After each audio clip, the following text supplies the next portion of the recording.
Sal Cordova, thank you so much for coming back here, you wonderful human being. How are you doing this afternoon? I'm fine. Actually, if I can, I was out in the fall weather, so this is my better outfit.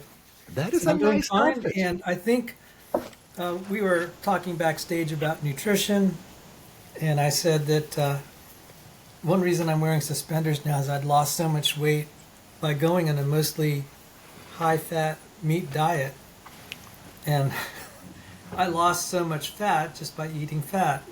Isn't that interesting biochemistry there? So, this is a totally random thing, but I'm pleased to report that my glucose meter, I have one here, it's indicating I'm probably no longer pre-diabetic. Wow, So congratulations. I'm very grateful.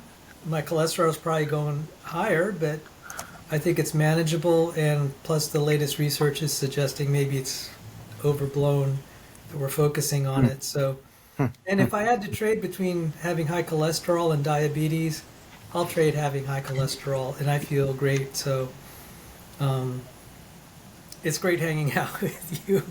Uh, so those are just some random thoughts. I started, looking at all my um, vitals and stuff, and it's like I'm feeling pretty good, and the numbers are showing positive signs. So overall, I have a lot to be grateful for.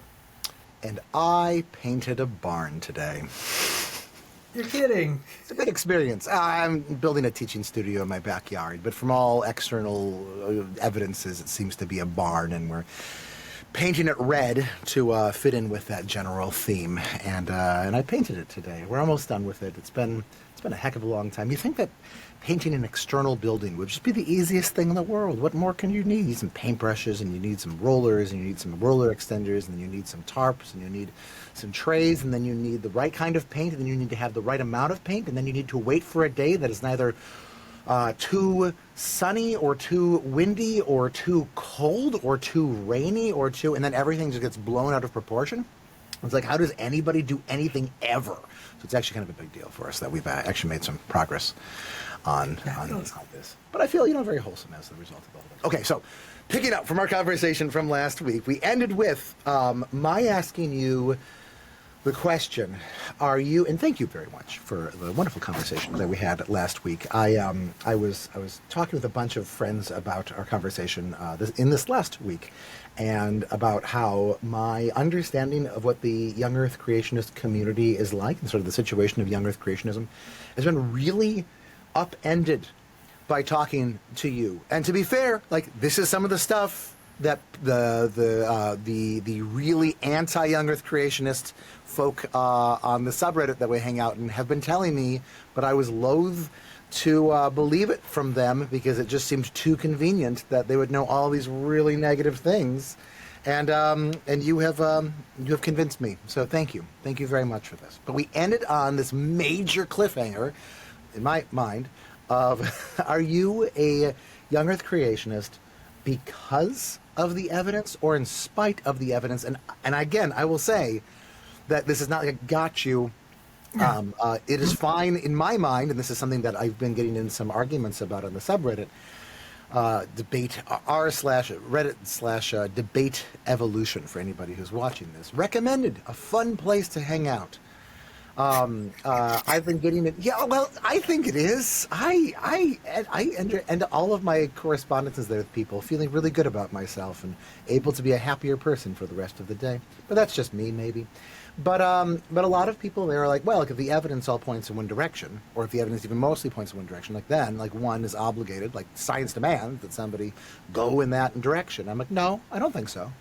You can choose to go against the preponderance of evidence, and lots of times in world history, the preponderance of evidence has been on one side, and that side has been wrong, it turns out. And I find sort of wonderful and heroic people who believe things in spite of what they think the best evidence is, as long as they recognize that. So this is not a gotcha. I'm so interested right now. Which of those describes you better? I'd say because of the evidence, Okay. and there is, I wouldn't say necessarily the state it is now. It's the trend of discoveries. So there's a little bit of extrapolation, and when you, it's kind of like I'd say just like there's this movie 12 Angry Men, where they're almost ready to convict, and then there was one doubter. Whoa, whoa, whoa, whoa, whoa! No spoilers! No spoilers! No spoilers! No spoilers! But I take your point. I take your point to it. Yes. Yeah. Sorry. Well, see, but for the audience, we need to kind of give them the spoiler, and if they want to see it, I'm sorry, it kind of emphasizes my point. But yeah, let's just take another hypothetical where the evidence looks so against a defendant. Yeah. And slowly it starts to look promising, and enough doubt starts to emerge, and it's like, well, it is already beyond reasonable doubt that he's innocent. He's innocent. Yeah. Getting that doubt, but then you keep exploring, and it's like, definitely, he's innocent, and you get more and more convinced, and then you still have all this trail of stuff that you want to try to explain away, to kind of reassure you. And I'm kind of in that stage where I would say I've watched this unfold over 45 years, and what I had learned in 8th grade, so many things just started to, one piece at a time, it started to move forward. I've had the privilege of being involved in that, even at the scientific, peer-reviewed, secular level, and working with distinguished scientists. And as I keep talking, one breakthrough keeps happening right after another. And so I would say the momentum for me personally, even if I couldn't give you an airtight case today, I'd say, look, it felt like we were starting with zero. And when it starts to build momentum, it's like a team that is coming from behind. You're like, they're going to win someday. They're going to win by the end of the game. And that's kind of how I feel. So if someone were to say, well, where's all your evidence? I say, look, it's a little more subtle than that. It's the change. It's the momentum that I'm seeing. And that really counts for something, at the stage when there's still a lot of uncertainties on both sides. Yeah. And one side will claim we've got this. And I'm just like, yeah, you've been saying, for certain aspects of the creation evolution controversy, I'm like, some of you guys have been saying this for ages, and you end up being wrong. And so this is where I'm at. Yeah. And and I did want to tell you this. So that's a risky position to take, because obviously, we have no control over what the ultimate evidence we discover is. It is what it is. And we have to, for me, we have to take a risk. But as Captain Kirk of the Starship Enterprise once said, risk is our business. And that's kind of where I'm at. One of the interesting things about my experience of having deconverted from Christianity because of the evidence at the time is that after getting over that very painful, always very, very, very painful experience, one becomes something of an intellectual thrill seeker. And I want to discover that I am so deeply wrong about something that I have reasoned my way into. And one of my fears is that I will not have that sort of adventurous, risky, total mental upset as large as that again in my life. Because I know that the odds of my being very correct on most of the biggest questions in life, they're not that great. I'm probably wrong about something big. From your perspective. Yeah. I mean, I think I'm probably right about everything, but of course I would think that. From like the universal perspective, like almost everybody thinks that almost all of the time. So what are the odds that I'm the guy who's right about that? So that is part of why I'm so interested in this. I suspect that as we talk about this, and as I kind of think about the things that you're going to tell me, over the next like weeks and months and years of my life, right? But I don't need to make up my mind at any exact point on this. I suspect that right now, like I will think that, well, like, no, I think Sal is kind of like he was too optimistic about this, and he's kind of seen this through a certain kind of perspective, which probably we shouldn't see whatever through, blah, blah, blah, blah, blah. That's what I suspect right now. But maybe I'm wrong. And I would be delighted to be wrong. It might be painful and terrible, but I'd be delighted if it was horrible like that. I think that what you're doing right now, like you're keeping a live option open. This is, I think, how a lot of really good science has worked over the last few hundred years. So thank you for keeping an option alive and seeming to be kind of aware of like where the evidence is and all this. So here, without any further ado, could you like list off a bunch of the, like when you talk about the ways that the evidence is swaying, what are 3 or 4 or 5 or whatever you want to give us of the bigger pieces of this? I'm happy to, if you will indulge me maybe for a minute or so. I was in the credits of the documentary Holy Rollers, the story of card-counting Christians who took the casinos for millions of dollars. I was a skilled card counter, so the idea of beating the odds is really kind of fun. So I can't, unlike some evangelical creationists, they love preaching and wagging their finger at the congregation about what they should believe. That doesn't really describe me. I think it's kind of fun when you think you can beat the odds, and you actually do. Yeah. I got kicked out of so many casinos. My photograph is circulated because I was beating them using my mind as a card counter plus some other advanced skills. So, in fact, there's a casino up in your neck of the woods, Little Six, that's run by the tribe, and they're associated with another. That was one of my favorite casinos. Oh my goodness! And I had to escape there. So I just want to tell you, I kind of like the spirit that you bring to this discussion. It's not about, I'm so used to all these personal attacks and making it, it's kind of a mean-spirited fight, and I've certainly fed the fire there. So I'm not trying to say I'm innocent of that. But I think fundamentally, it's just kind of fun to see. It's just like watching a football game and not knowing whether your team's going to win or not. Yeah. But you just want to, you got to be there. Just maybe they're going to pull it off and win at the last second. So now, specifically to your point, the origin of life. In 8th grade, in the mid-70s, I was being shown Jacob Bronowski's series. It was very popular. Yeah. And he's saying, this is the Urey Miller experiment, and this is how... The Ascent of Man, is that right? Huh? The Ascent of Man. That's right. Oh my goodness, I can't believe you knew. Even I had forgotten the title. And they showed the Urey Miller experiment. And the sentiment, when you read the literature at the time, the sentiment was, we're going to solve the origin of life problem. And at the time, I even wasn't a creationist. I liked evolutionary theory, the idea of, the universe heading toward progress. It was around the time that we were exploring space, and I said, that's a very beautiful way to look at the realm of reality. Everything's going to get better, and there'll be never-ending adventures, and this whole thing, about space exploration and Star Trek. My dream as a little boy was to grow up and join Captain Kirk and Mr. Spock on their adventures. And so I was raised in a Roman Catholic home, and in the Catholic Church, and then as far as my parents, they didn't care. I had the Collier's Encyclopedia that had a picture of the progress, the ascent of man, basically.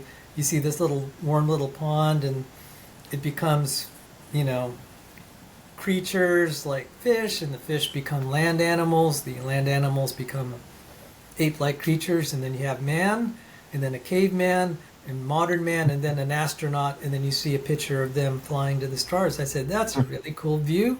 Yeah. That's very optimistic.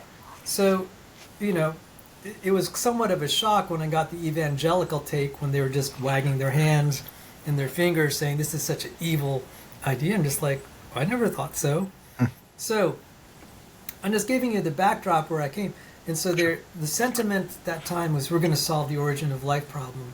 It didn't take long after I became an evangelical in the early 80s, that I began hearing funny things like, oh, this is too difficult to solve, we're entertaining extraterrestrials. And then somewhere in the 2010s, I don't know the exact date, the number one evolutionary biologist on the planet is now invoking multiverses because he thinks the origin of life problem is too difficult. And plus, with some of my studies in statistical mechanics, and a little bit of physical chemistry, I'm just like, I think it is a miracle. So that was probably the big thing. Now, it doesn't solve young Earth creationism, but that was like, whoa, that's a big problem. And then, Yeah. so for a long time, I was an old Earth creationist. Was not a young Earth creationist. I said there's a problem with distant starlight, and plus we have the Big Bang and all. But I was open-minded, and I went to graduate school at Johns Hopkins. I studied under one of Richard Dawkins' drinking buddies, who's a physicist, and I had to keep a low profile. I didn't want them realizing I was, very sympathetic to young Earth creationism. But I said, I'm going to study this. I need to know. And so this was around 2011. I studied quantum mechanics and general relativity and all these really difficult classes. And then I studied cosmology. And I remember sitting in one lecture on cosmology, and they're talking about all the various problems that have to be fixed with the Big Bang. And they said one of them, one way we solve all these, like there are three problems, one of them being the smoothness of the heat. And there are some other things. They said, well, we have the inflation field. And in the inflation field, or the inflation epoch, right after the Big Bang, they said, suddenly the universe expanded faster than the speed of light. So you have galactic amounts of matter moving faster than the speed of light. And I just about fell out of my chair, and I said, you're moving galactic amounts of matter faster than the speed of light. And I thought young Earth creationism was outrageous, and then I heard that. And as an aside, because this inflation epoch or inflation field has fallen a little bit out of favor, some people suggested alternatives like variable speed of light. And I'm like, gee, even in the secular world, you're going to invoke variable speed of light. So how is young Earth creationism any more outrageous than anything else? And then certainly when they start talking about multiple universes that we can't see or test, that's also in vogue to help explain things like fine-tuning. I said, okay, in my mind, as far as I'm concerned, at a personal level, this is no more, what the secular world is proposing doesn't seem to me any more outrageous than young Earth creationism at this point. The general public just does not know kind of the lengths that the secular world has had to go to try to patch up their cosmology. And then when the James Webb telescope came out, I met a lot of diehard, what they call, they're kind of sympathetic to steady state, and I have it in one of my books on cosmology. See if I have it handy. Otherwise, I'd grab it for you right now. No, I think it's in my other book room. But it said there's a battle for supremacy, steady state or Big Bang. And the critics of steady state said, that's outrageous. You're violating conservation of energy to have continuous creation of matter. And then the steady state guys who criticized the Big Bang advocates, I said, how's what we're suggesting any more outrageous than you guys, where the entire universe was created in a single Big Bang? And it's not really mentioned that at the core of the Big Bang, they have to sometimes, many scientists are uncomfortable, I have it in my general relativity book, with the idea of a singularity. And a singularity is where the laws of physics break down. And I'm like, okay, so you're coming up with theories. You don't really want to advertise that maybe at the core you sort of need things where the formulation of our laws in the present have to break down. I'm like, Okay, here we go again. This is not, young Earth creationism is not that outrageous if you scrutinize what is actually said in the secular world for origins. So again, just reviewing the origin of life, Yep. then the thing with the Big Bang, and then I started to find other things. Since I worked for John Sanford, he sent me off to study at the NIH graduate school, and I actually got retrained to be a biologist after studying physics and being in engineering. So about a third of my life, my professional academic life, was studying biology. People know me more for talking about biology, but 2/3 of my life was engineering and physics. And in the process, he sent me off to study, to be co-mentored by Joe DeWeese, who, by the way, was appointed by the governor of Tennessee to set science standards.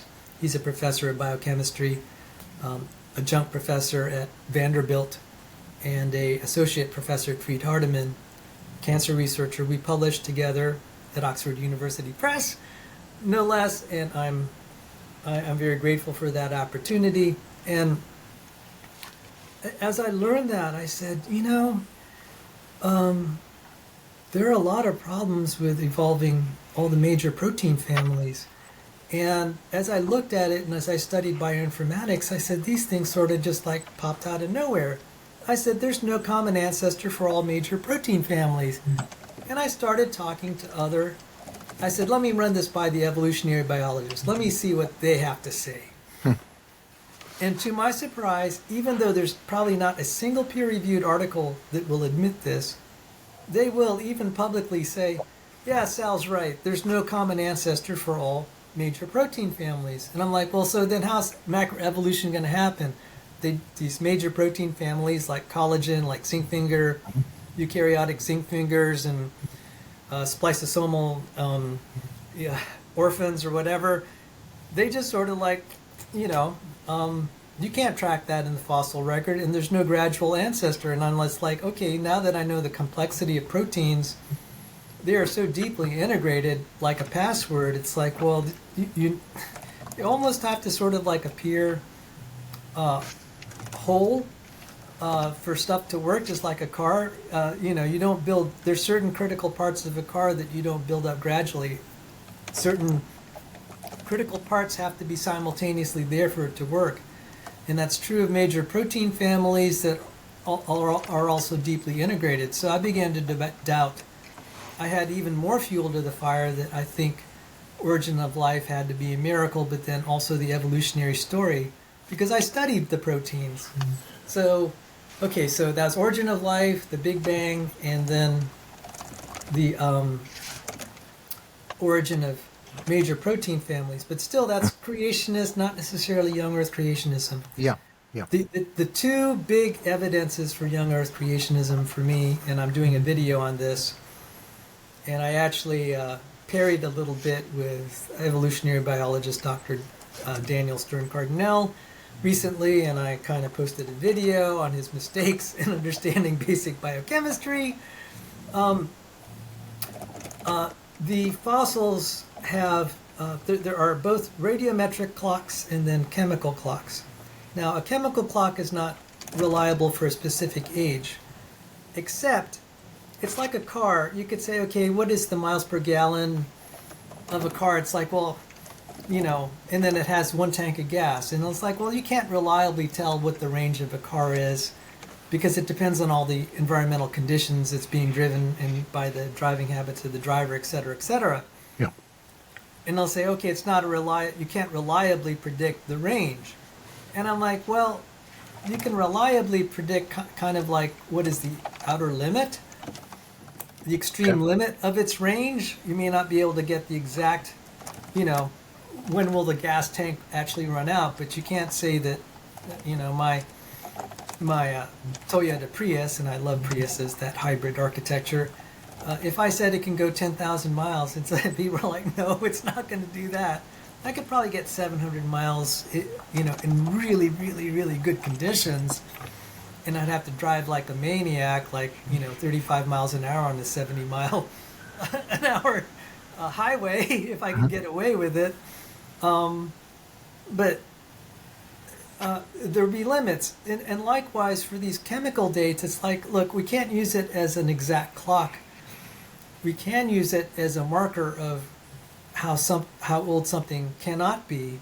And I've done research in that. And that's when I began to get excited, because I said, okay, I can actually use my math skills. I could use my understanding of differential equations and their solutions. And then also, now that I'm, when I got trained in statistical mechanics and thermodynamics, a little bit of physical chemistry, I began to see it's like, hey, we definitely haven't solved the problem of radiometric dating, but you can't run away from clocks like racemization, peptide bond erosion, deamination, depolymerization, and oxidation. And so, when we talk about the top tier chemists, they're like just kind of shaking their heads. People like James Tour, Marco Seberlin, Stephen Taylor, and chemists are, they may not come out on YouTube and say these are problems, but privately we talk about it. And even I talked to one radiometric dating expert. He's on my YouTube channel, Evidence Reasons Academy. And he was just hammering me on radiometric dating. He said, look, you can't run away from this. And at the very end, I said, what about all these chemical dates? And I listed again, oxidation, racemization, depolymerization, et cetera, et cetera. And he said, those are real problems. And I just about like, oh. So, I totally respect you for saying that, because you have insisted on radiometric dating being true, but you're honest enough to acknowledge the chemical dates are a problem. And then I began to, there may be this problem of nucleosynthesis and nuclear transformation. When I was at Johns Hopkins, I actually did a term paper, and I thought the professor is he's gonna cut my head off because it was so radical. But I said, okay, the only way I can get away with this is if I go to the library and search. And I spent 2 days at the Eisenhower Library at Johns Hopkins, and I couldn't believe all the experiments in nuclear transmutation that involve chemical and electrical means. So I was trying to save my grade in solid state physics, and I said, I'll either flunk the course or he'll give me a B, because I'm right now not doing so well. And all the students had to give their term papers in front of we had to do this in front of our peers. And then I said, the chemical and electrical means of changing nuclear structure. And I thought he was going to have my head. After I gave it, he said, that was the topic of the night. Because I cited peer-reviewed literature, and I'm like, this is kind of slipped through the cracks. It's not, it won't make the headlines, but the experiments have been done, and I got very excited. And then finally, the last thing. So I've given you three. That was great. That was great. The final last one, and this is a testable prediction. Unfortunately, the ultimate verification will probably, if humanity lives this long, will be after our lifetimes. We have been measuring since like 1860 or so, and even with reconstructions, the decay of the magnetic field. So we have had direct measurements of the magnetic field, and actually there's a difficulty. There's still a we have theories that claim how we understand the magnetic fields of planets and even the sun exist. But they are still theories. One of the problems is when you have n-body problems. It's not so bad when you're modeling like one molecule, okay? You can use all the equations. When you start to have these huge interactions, you're like, this is like a fluid mechanics problem times whatever, times 10. You have so much. It's just like you're making approximations, and you hope you're capturing it, because it's too difficult to model computationally every little particle, of the system. And the only way to model it is to actually have a live model like the Earth. And then you guess, but there's this thing called Cowling's Theorem that Russell Humphreys had studied, and it was affirmed by John Gideon Hartnett. John Gideon Hartnett is a young Earth creationist who works for the European Space Agency. He's so Oh, wow. talented. They've totally like, okay, we. He makes good products for our spaceships, like the Sapphire controlled clock. Obviously, you have to be pretty sharp to do all the quantum mechanics that he does in electromagnetic. I mean, he's a genius. 200 peer-reviewed papers, which places him really. I mean, that's just insane that anyone could publish that many papers. He's received probably in today's dollars $12 million in grants for all the research that he's done. And he said he affirmed Russell Humphrey's results. And we have been noticing the magnetic field is decaying. NASA's very concerned that it's causing, we have these holes in the magnetic field of Earth that are causing ozone depletion.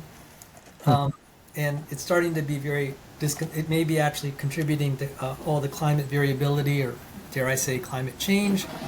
And then Russell Humphreys has tracked the decay of magnetic fields in planets in the solar system. And I'm like, yeah, combined with the fact that the rings around the planet seem to be just mysteriously youthful, and also the comets. Now, this isn't definite proof, but it's like, okay, definitely, it seems to be consistent with the decay of magnetic fields. There is one book, when did I become a creationist as far as the solar system? So I was still an old Earth creationist, but I said, I accept the nebular hypothesis. Okay. That, there was like a supernova, and then gravity caused the solar system to form. I got the book Solar System Evolution by Stuart Ross Taylor, and in the opening he said, I'm writing this book because I want to fight creationism.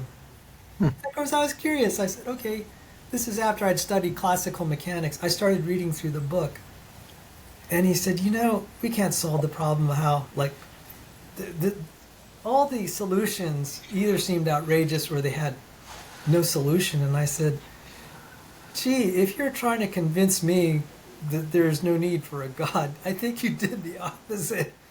Because I understood the physical problems. I mean, I had enough of classical mechanics to know that what he was saying was like, yeah, I could see why this is a problem, and it's not quite so tidy.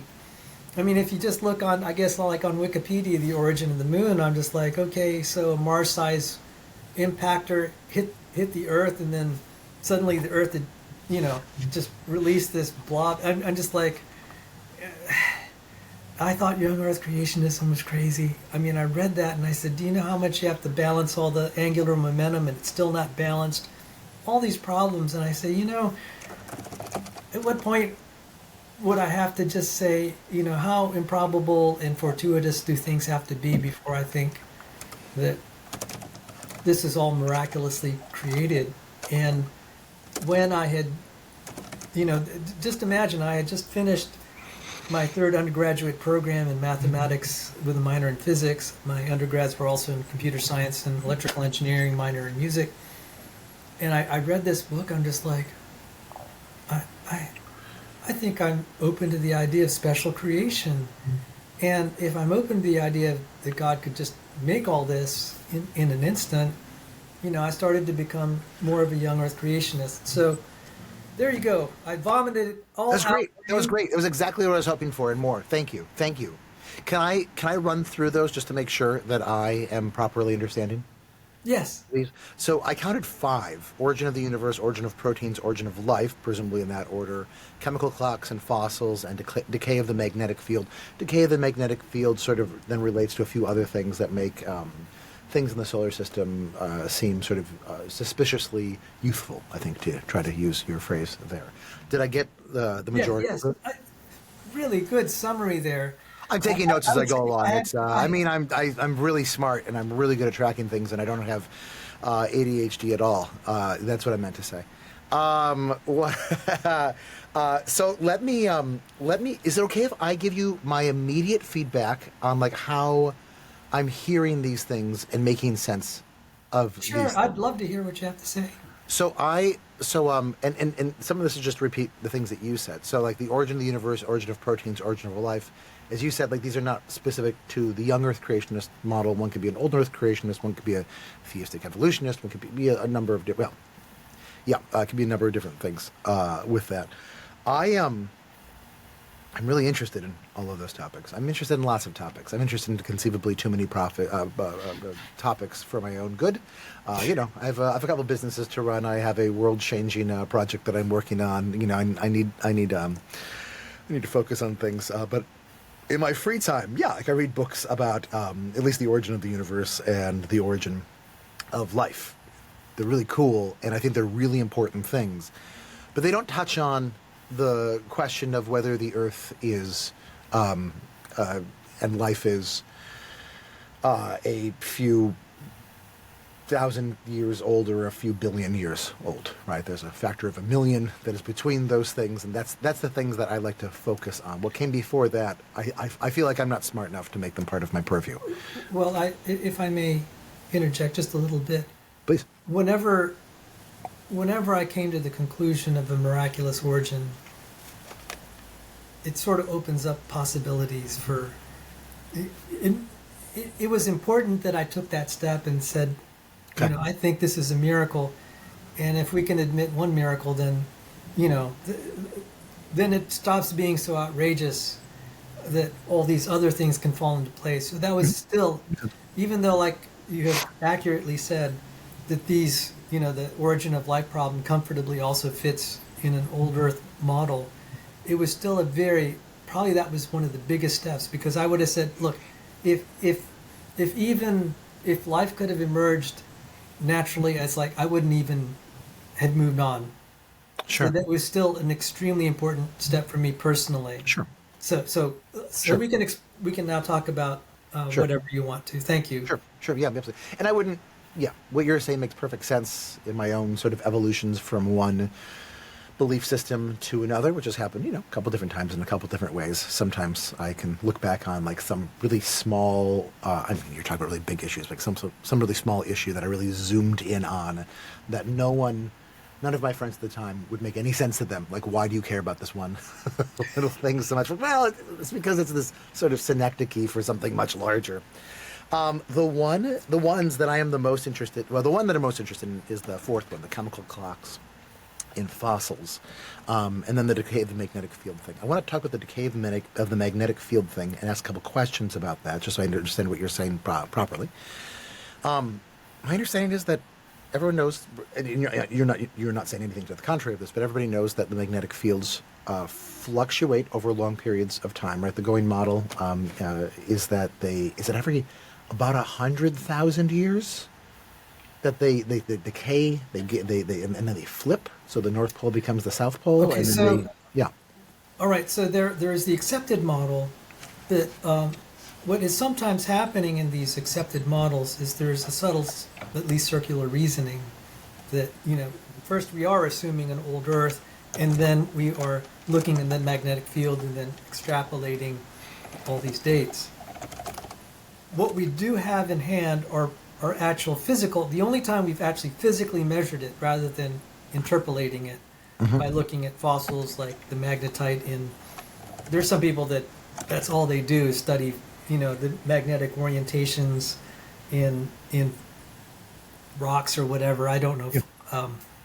Igneous rocks under but when we actually look at, when we're doing physical, this is where I was saying it would probably be after our lifetime that we would actually have verification.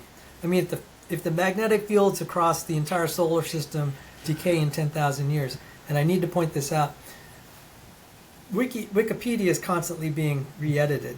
Mm-hmm. I had one edit where it said the magnetic field is expected to decay in about 10,000 years. Okay. And I found that really funny. And they've since changed that, but I'm like, okay, but if you look at an exponential decay curve, okay, so exponential means you fade away, but you never actually die. Yeah. In the electrical engineering convention, after five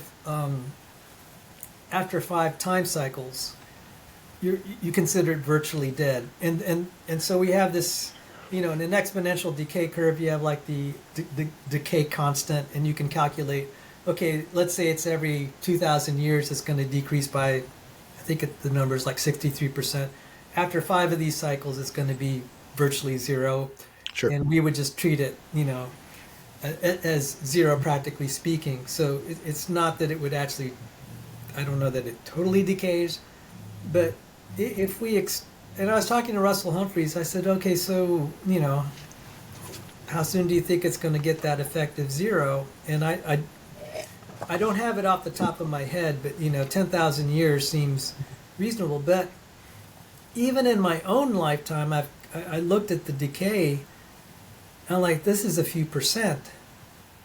That's a lot, in my opinion, where we've actually physically measured it. And I'm like, okay, let's. If we were going to be, as I were teaching this to my students, I say, look, we only have this small sample size, and there's always a problem with sample sizes. But in the whole time that we've actually measured this, it is decaying. The other problem that we haven't solved, that no one has solved, what causes it? It cannot be like a permanent magnet. A permanent magnet is not under the intense heat. And I learned this in electromagnetic theory. You could either heat out the magnetism in a iron magnet, or even hammer it out. Mm-hmm. So what is creating that magnetic field? The current prevailing theory is the dynamo theory. And Russell Humphreys said, Cowling, who's a famous physicist, he said there's some problems with that. And this is actually a little bit way outside of my specialty, but the fact that Gideon Hartnett, that European Space Agency young Earth creationist, was endorsing this work, I said, he's a pretty smart guy. I have to take that seriously, especially since he's again a top tier young Earth creationist. He's so good that the secular world will accept him to help them build spaceships. So okay. I would just say, how about we leave that as an open question? And I'm actually relearning electromagnetic theory, starting with Maxwell's equations, and I was like, even for me just to understand some of the issues is going to take me a while to learn. But, I'm not saying... Who's the physicist who said, when I die and I get to talk to God, I will have 2 questions for him?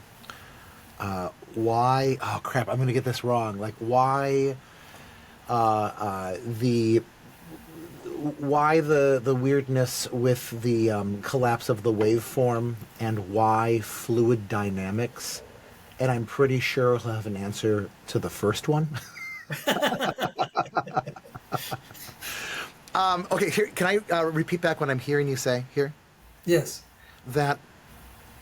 If the question is, what's wrong with the mainstream model of magnetic fields flipping, right, that does that over long periods of time? One of them is that we don't even know, we're not even confident. No, it's not the flipping, it's the generation. We can generate magnetic fields through a variety of methods, kind of in our man-made world. Uh-huh. We can also make permanent magnets. How we get geomagnetism, because we can't really open up the Earth and examine all the parts inside, we have to make inferences. And so Cowling's theorem has been claimed by young Earth creationists like Russell Humphreys, but then endorsed by Gideon Hartnett, who is a respected secular physicist on top of being a young Earth creationist. He seems to endorse the interpretation that Cowling's theorem is making it difficult for us to assume that magnetic field could have been here for a long time. Now, I don't know all the mechanics of this. This is where I actually got excited and said, I want to study science more so I could understand the details of this discussion. So you're asking me about the most difficult part of the young Earth model that deals with some of the most difficult physics that I'm actually not very good at. Sure. Let me try this again then. So I'm hearing you say that one of the things that pushes you in the direction of young Earth creationism, of that model, is that we see the magnetic field decaying as much as we do. Is that part right? Yes, both in Earth and with what little we know, Uh-huh. and all the planets of the solar system as well And that we have measurements for. Okay. okay. And an alternative to that could be like that we could have seen that on Uranus and what else has a magnetic field at this point? Jupiter, I think, right? Both of those have magnetic fields. That it's going the other direction. It's waxing, not waning. Is that right? I We don't happen to- know. So, Okay. so this is, I mean, in the strictest sense, even though it'll be outside of our lifetime, this is a testable prediction Yeah. that if it's decaying and it's a reasonably steady rate with some fluctuation, it'll approach zero. We haven't figured out what the time constants are for each. I guess what I'm not following, though, but maybe I do, is that it seems like the mainstream model of the universe has a ready explanation of this, which is that the magnetic fields ebb and flow, and in fact we see evidence for this in the magnetic stripes that make up the bottom of the Atlantic Ocean. Well, it's not, we're looking at kind of like our observations. I'm looking at mechanisms. So, mechanisms in terms of like, okay, how would you have to move matter? Or what would you have to do to matter to make it generate a magnetic field? So, when we're building motors or generators, sometimes you want to develop a magnetic field so that the coils can pass through that magnetic field and generate electricity. So, we have some idea how to make magnetic fields. But how we would make it on a planetary scale, where the internal part of the Earth is molten. You know, we don't build magnets that are made of molten iron, for example. Huh. And so how mechanically is the magnetic field generated? And even the young Earth creationists are like, okay, we think there could be motion. When you have motion of charged particles, you generate magnetic fields, but then there will be friction because when you have moving objects, there's going to be friction and that's slowing it down. And we just don't, we're fighting, there is an internal fight in the young Earth community as to what actually develops the magnetic field. So I don't know that we've done a lot of experiments with molten metal to figure out, gee, how can we generate a magnetic field and we just have molten metal? Because, like I said, if you melted a permanent magnet, you're going to lose its permanent magnetism. So now you have to find an alternate mechanism to create a magnetic field. So some of the theories are dynamo, and then, And dynamo here basically means a bunch of molten metal flowing in currents in the outer core of the planet. I don't know enough. Okay. I don't know enough. Okay. I do know enough to say I smell like something where what is represented to the popular press and even to some extent to the researchers themselves has not been rigorously established by any experiment. Part of the problem of establishing it by experiment is it has to be on such large scale that you might be able to, you'd be able to generate detectable magnetic fields. So there's still a lot of speculation. And as you said about fluid dynamics, this could be a fluid dynamics problem. The only thing we know by direct empirical observations is the measurements that we've made around since like 1860. Direct measurements with instruments, not looking at stuff like in the fossil record where we implied that it flipped. Even the young Earth creationists believe the magnetic fields have flipped, but they feel that it happened in a much shorter time frame. But so this is an area I'm just going to say, look, I'm going to grant I would say the young Earth creationists have open questions on this. I think the mainstream needs to be more open about, the validity of their claims of the mechanism, because they want to have a mechanism that perpetuates the magnetic field for, hundreds of millions of years. And it's like, well, how do we know that it can actually do that theoretically based from first principles of what we know about molecules and Maxwell's equations, etc.? And I think this is this is fruitful. This is a fruitful area for exploration, Mm-hmm. and this is one where I said I'll be a gambling man here, and So let me state where I agree with you and where I think that trying to figure out where we're disagreeing on this. I want to first say thank you for calling my attention to this, because this is actually something that my son and I have been kicking around. He's 15 years old. He's really engineering minded. We've been kicking around like, what do we think is actually going on, and at the core of the Earth that is causing these sorts of fields, the poles and what have you. Why do these things flip? And frankly, I've just assumed that this is the sort of thing that I could ask ChatGPT to answer, and would very cogently answer it very quickly. And I've been holding back on that because I've been enjoying living in the mystery of this. And so to find out that actually, maybe to some extent, this is an unsolved problem, it makes me feel smart and cool.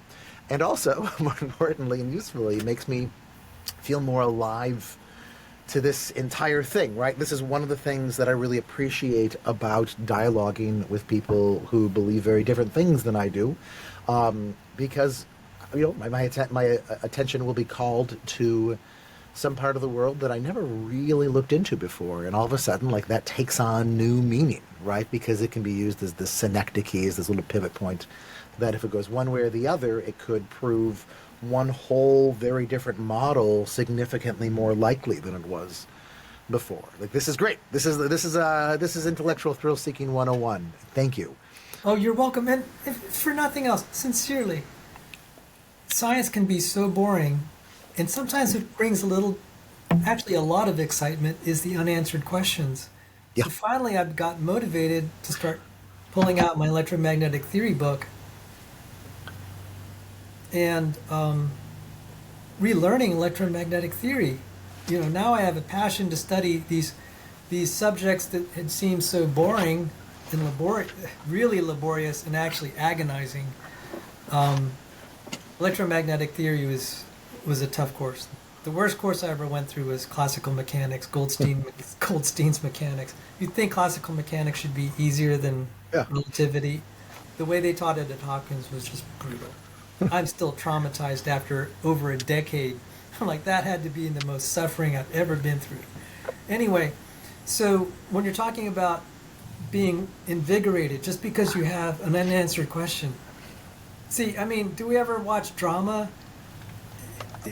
I mean, there's a reason we watch football games or anything that has uncertainty. The drama is inspiring. It's thrilling. And so, it has sparked my curiosity to start learning. And so just actually yesterday I was going through, okay, let's see if I can memorize Maxwell's equations. The first equation is the divergence theorem. See, del dot E equals rho over epsilon naught. The curl of B equals 0. So I at least memorized 2 of Maxwell's equations. I'm working on the next 2, and that'll be all 4. So, and it's like that's just the basics, just to be able to even begin to understand the discussion. And I'm like, okay, this is, at least now I'll know, I'll have a little bit more knowledge. By the way, I have an interview that I posted on my academic channel with Russell Humphreys, who talks about Cowling's theorem and the Earth's magnetic field. I had 2 episodes recorded. I'll just send that to you in case you want to have yourself bored to death. But it was exciting when I began to think more on these things. So I'm sorry I haven't been able to give you really good information on the magnetic field issue. I am kind of, I'm such a newcomer to this, but I'm at the stage I want to learn more and more. I am now having my computer is melting down, and it's saying that it's not recording me anymore.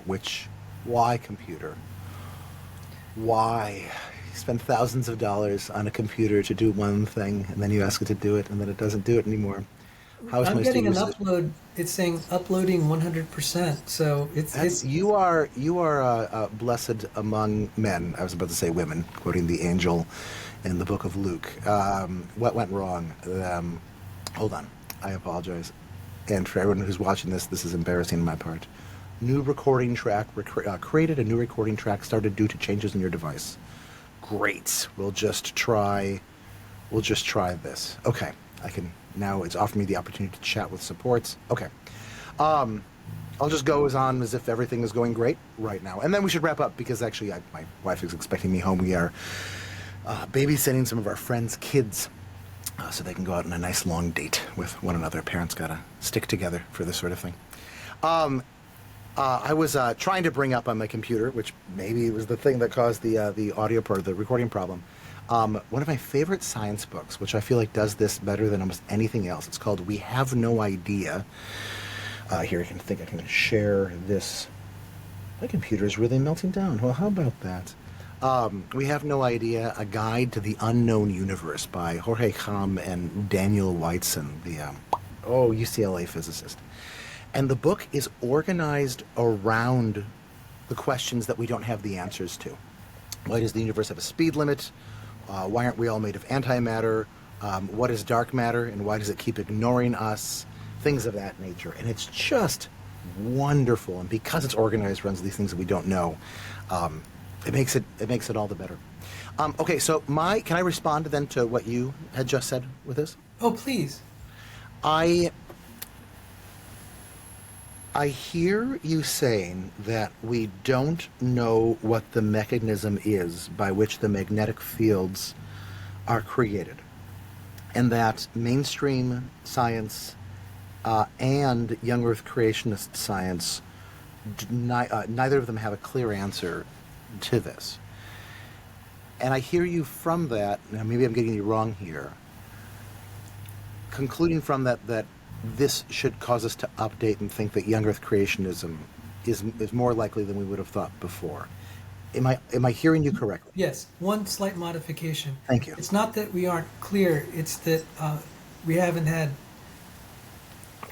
There is no one theory that is the unequivocal winner at this point.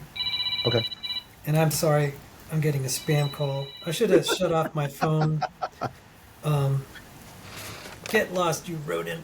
I'm speaking to my spammer here, not you, brother. So let me try to shut this thing off. This is so annoying. They'll try to bombard me again. No, I appreciate that we're going back and forth in our irritating tech issues. So you're really close. I would just say it's not, uncontested or unequivocal, Sure, one model that is universally accepted.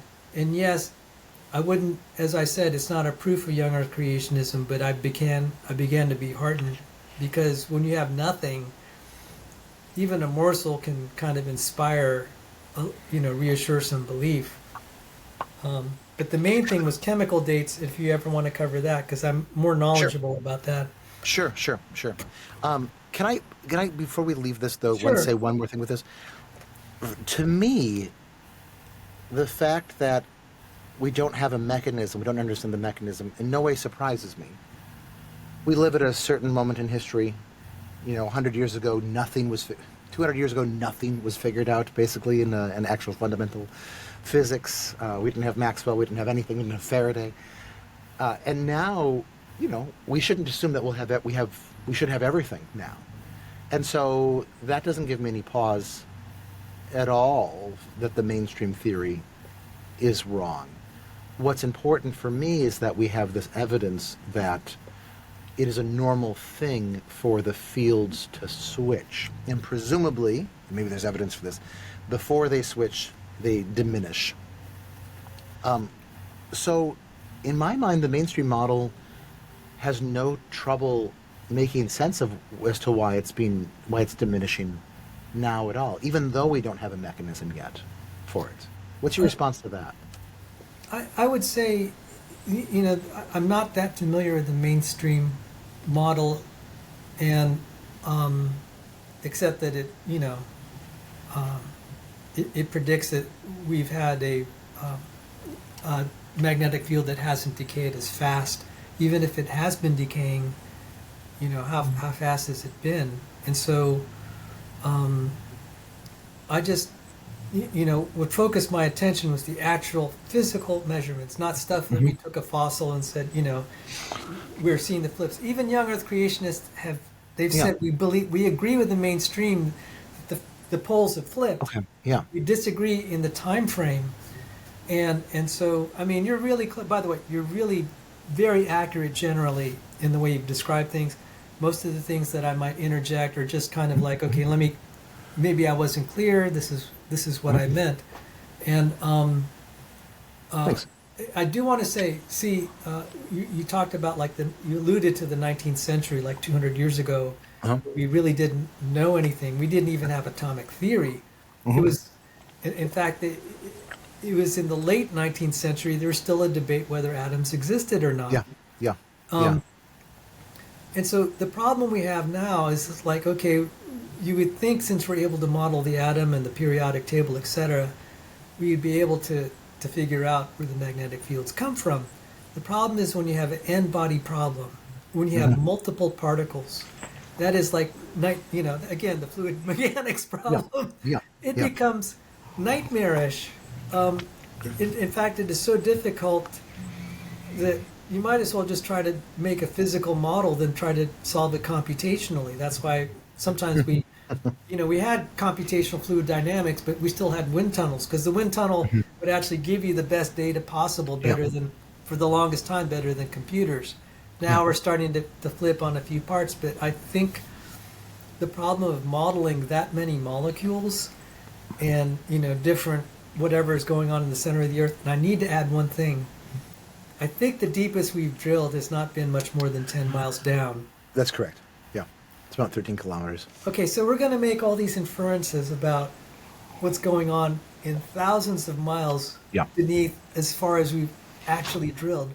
We don't know what's there. So that's another problem. We actually don't know physically. We can make a pretty good guess what's down there. We have ways of using P waves and S waves and from earthquakes and whatever. Right, but you're right. This is all educated guesswork. Absolutely correct. Yeah. And so what we really, we might say, okay, this is thicker here. We have to guess about the composition of the chemicals and the kind of atoms and molecules and also variety of things. And it's like, okay,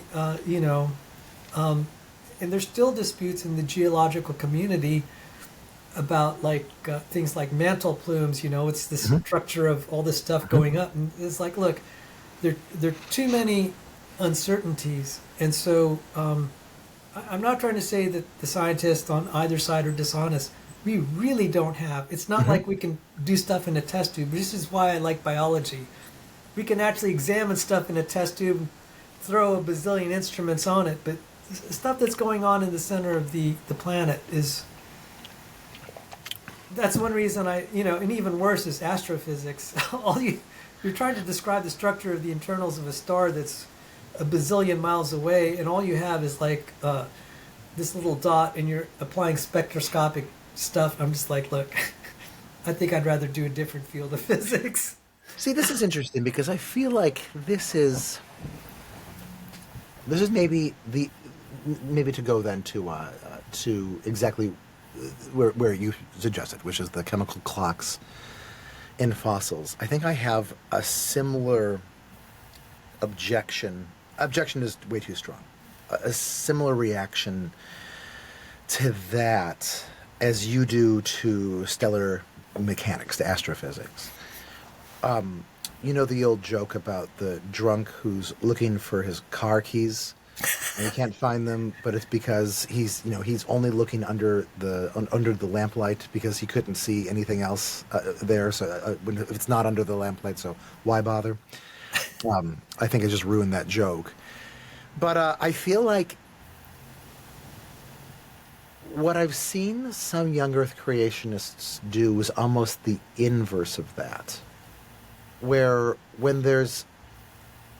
aspects of science that we have a lot of really great evidence that all coheres really well with each other, that has been, settled science for hundreds of years. They diminish that stuff and will go and look at really complicated stuff that requires computers and abstractions to even begin to wrap our minds around and say, well, something that's going on, something that we see and hear, should make us update really strongly on, our overall model of the universe, which it totally could, right? It absolutely could. And I stand by the thing I said earlier, where some small discovery somewhere, the fun of it is that it could upend everything. But then to upend everything, like in, apparently, the end of 12 Angry Men, there needs to be a way to go back through all of the other evidence that one has collected and say, okay, how could we have been so wrong about these things that seemed so clear? And in a really well-written drama, my daughter is actually reading 12 Angry Men right now. Shout out to Luke Travers if he's watching this in his wonderful online literature class. Even if literature@ourhouse.com, if anybody's interested. Sorry, he's an amazing teacher, and I love that I get to talk to him sometimes. In really well-written literature, you can do that because you wrote, the initial evidence with an understanding of how, you were going to undo all of that.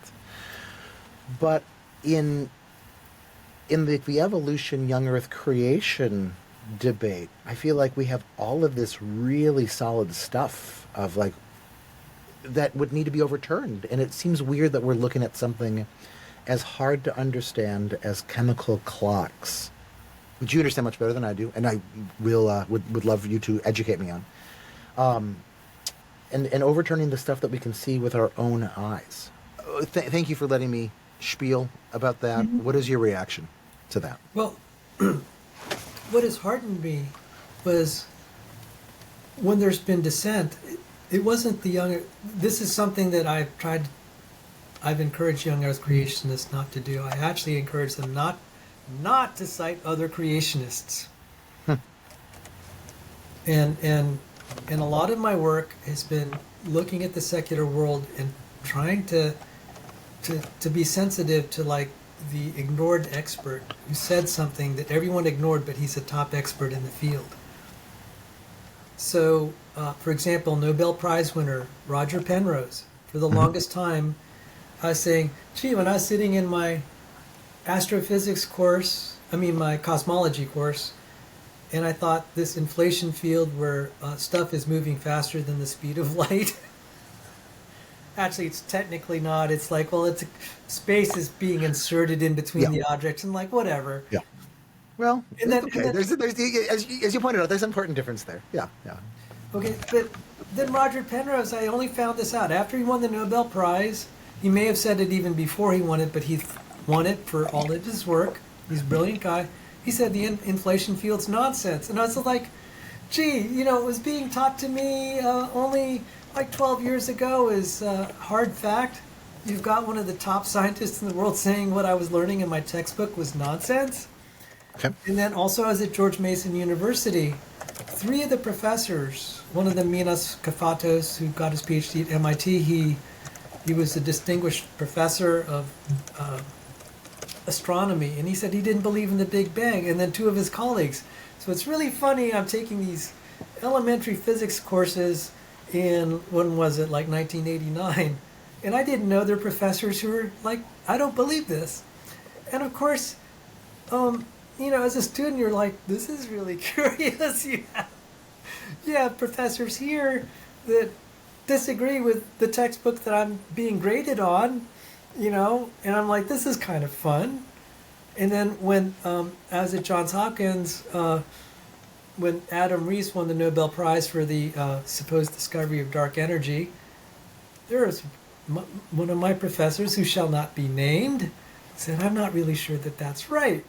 Mm-hmm. And then I had another professor said, hey, just between you and me, I don't believe in dark matter. And just okay, all right, so all this textbook physics, and of course, even if I weren't a young Earth creationist, you're like, anything that's kind of forbidden knowledge that you're not supposed to say, you just start to eat it up.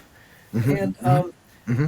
And I should also mention at George Mason, I'm sorry, I'm just giving you a cultural anecdote here. Right when they were dissing on creationists, I had to point out the irony. I said, did you know that you have awarded 3 PhDs in biology to 3 young Earth creationists? Timothy Standish, Gordon Wilson, and Timothy Brophy. And then that's in addition to Carolyn Crocker, who got expelled. She was a professor of biology for her ID sympathies. And then there is a kind of wacky young Earth creationist who got his PhD, that he was a biology student at George Mason also. That's Charles Jackson. And then, of course, yours truly. So I'm just like, okay, this is just kind of a fun time to be alive, where you have all these forbidden ideas.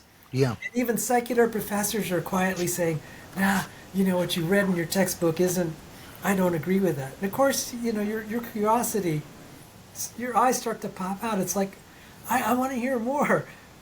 Why don't you tell me why you disagree with what's in my textbook? I mean, so I just wanted to say it's not, you may get what you described about other young Earth creationists, I would have to agree.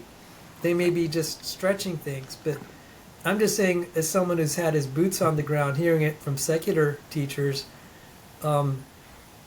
even if I weren't a young Earth creationist, I'd say this is, kind of like things you're not supposed to say that might rock the boat. That kind of makes it even more interesting. I feel like this is something that I didn't know about before you and I started talking. That the Academy, the biological sciences, had as many young Earth creationists in it as you say, and I can totally imagine that, because I have a master's degree in educational leadership, and it was just a factory for pumping out an accepted narrative, and there was no real there's very little real intellectual inquiry, and right, like the ideas were stamped down on pretty hard and attempted to be stamped into people pretty hard. Like I know the failings of the Academy is what I'm trying to say, and so it doesn't surprise me that there actually be many more heterodox people than you would guess if you asked, than you'd find if you asked for a show of hands in any faculty lounge. I'm so familiar with the pull toward forbidden ideas, and I feel like I've had to correct in my life to not be overly pulled to forbidden ideas, because sometimes the mainstream is actually right about things, and I've had to correct myself in the last few years. Not going to give any examples, probably too contentious, but I've had to correct myself on some of these things. And of course, sometimes the forbidden ideas turn out to be absolutely true, and then eventually the whole edifice comes around to agreeing with them. So all of these things are possible. I believe this. What I'm not hearing in this, though, in what you had said, is an answer to, a response to what I said about it feels like people are looking, that young Earth creationists, even the top tier ones, that you so wonderfully represent, and thank you, Sal, for meeting with me. It feels like you guys are looking outside of the circle of light from the lamp for things. And you're that, I shouldn't say you here, and that the community is either not addressing the things that are the most well known, that seem to be disproving of the young Earth creationist model, or I've heard you and sorry, we blanked out for about 5 seconds. Oh, I'm sorry about that. So the young Earth community is not addressing the things that are most well accepted, or you said well known. Yeah. Let me actually say this better, because I think I'm not happy with the way that I was saying that a second ago. The low tier young Earth creationist community ignores or denies the more well established data that doesn't fit with it. What I see the top tier young Earth creationists doing is acknowledging the well-established evidence that is a problem for their theory. And in fact, like in the case of Todd Charles Wood, I think I'm getting his name right still, like positively exulting in it, and I think that's wonderful to do, and saying this is a real challenge for us, and we need to go on this quest to answer these things. But then when I look into what the community is doing about this, what I find is a lot of like really bitter infighting about, for example, as you were pointing out, like where do we find the flood in the geologic column? This. Do you want to react to that? Do you feel like I'm actually giving a? Yes. Yeah. So you will hear like Todd Charles Wood saying this is well established. He thinks evolutionary theories on very good footing empirically. Yeah. As a student of physics and chemistry, even though Todd Wood technically got his PhD in biochemistry, I thoroughly disagree with him. I think evolutionary theory, even by the admission of, evolutionary biologists themselves that have jumped ship, is problematic compared to other scientific disciplines, and I've totally seen that. And some of my peer-reviewed work has been showing it's like, look, some of the holes had been identified by evolutionary biologists. One of them, namely, the definition of fitness, and that's when I spoke at the big evolution conference of the world in 2025. By the way, my shameless self-promotion. My talk was the most viewed. Sal, can I just say that one of the things that I love about you the most is your delight in self-aggrandizement. And I don't mean that in a negative way. I come from the Midwest. People here are pathologically afraid of doing anything that could be mistaken as that. And I find it so charming. It was one of the reasons that when we first engaged on that subreddit, I was so excited to talk with you. Anyway, do continue. I mean, sometimes it's like, well, yeah, I self-aggrandize, but it's like, well, I think I'm better than most young Earth creationists, honestly. I feel that I've studied some of the areas, and I'm more versant in it, and I think I'm able to argue my points more effectively. Because I sometimes cringe at what they say, and it's like, stop saying that. This is the way to say it. So I feel very passionate. It's like, look, you can say things better. And part of it is just knowing the literature. You'll have honest admissions from evolutionary biologists. One of the ones, Richard Lewontin, he wrote a book. He wrote an entire paper. He was one of the top evolutionary population geneticists. Mm-hmm. He worked with Stephen Jay Gould a lot. Just below Sewell Wright and Ronald Fisher and J.B.S. Haldane. You get that other tier, that would be Richard Lewontin. He said it's not entirely clear what fitness is. Mm-hmm. So if Darwin's theory is survival of the fittest, and you can't define fitness in any way that resembles other physical theories, like in physics, where you at least have some way of measuring, like mass and length and charge, you don't have a way of doing that objectively in terms of fitness. And I'm like, I totally saw that. I see it in the math. I published on that. I presented it at an evolutionary conference. There was an uproar of it. I'm like, what did I say that your guys haven't said already? And you know it's a problem. And I said, that's very problematic. You're not going to have a scientific theory if your fundamental quantity, like say Darwinism, cannot be defined and it cannot be measured. I said, this falls apart. And so when Todd Wood said, this is a really good theory, I'm just like, you got to be kidding.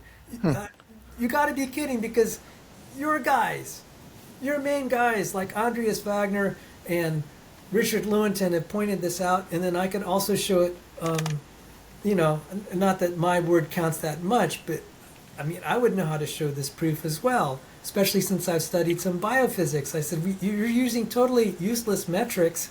The way you should measure, and that was my whole point when I presented at the evolution conference, the most objective metrics are the ones the biophysicists are putting out, not this not your conception of fitness that is just a measure of reproductive efficiency in only one environment, and you're going to come up with just these terrible conclusions.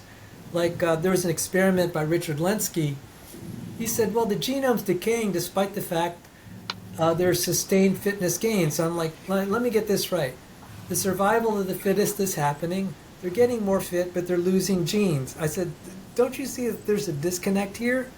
And by the way, this is ubiquitous. There's a tremendous loss of genes when you're actually increasing fitness. This is the dominant mode of evolution. I didn't say that. That was Eugene Koonin, who's the top evolutionary biologist on the planet. And I keep getting ignored, and it's like, okay, they'll say you quote mine. I'm like, okay, you could say that, but why don't you read your own literature? Because I'm going to have a field day with you guys. I did not quote mine him. This is known. This is experimentally and observationally established. Even without antibiotic resistance, there are issues with that. So I'm sorry to get on my... I'm getting a little passionate about this. And I was like, well, look, I have certainly dealt, at least I can speak for myself, I've dealt with what has been universally accepted.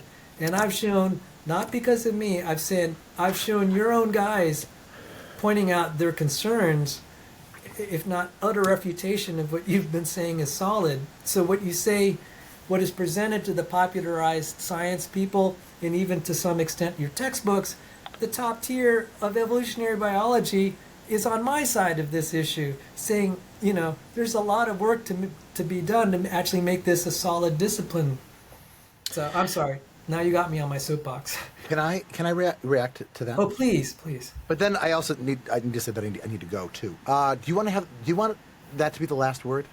Actually, I'm happy to. I don't want to give myself. I'd be happy to continue this conversation, and I would be happy for that to be the last word, and that'll be the cliffhanger to get your reaction. It's my turn to do that. Okay, absolutely. Everybody, thank you so much for watching all the way to this end of this very long conversation with two guys talking stuff. It's been a delight to do this. Sal, thank you so very much. Thank you for giving me the chance. Yeah. All right. Toodles, folks.